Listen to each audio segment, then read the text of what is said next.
As you can see, I have a game called Train Taxi here. It has a lot of ads. It has one on the right, one on the bottom, and every time I complete a mission, there's more ads.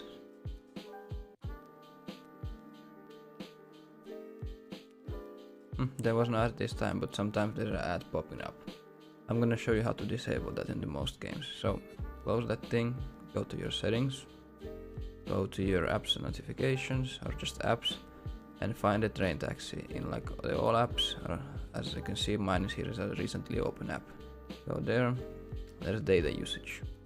Disable the background data, disable Wi-Fi, disable data usage, and then close the game, so force stop it from the settings. Now it's closed.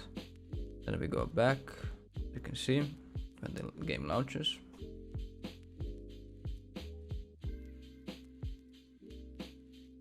There is no ads on the side, nor on the bottom. After I complete this level,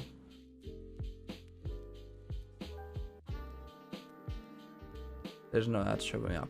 And that's how you do it. This trick works on most of the games that don't require internet access, because you just block their access to the ad servers, and the result is no ads.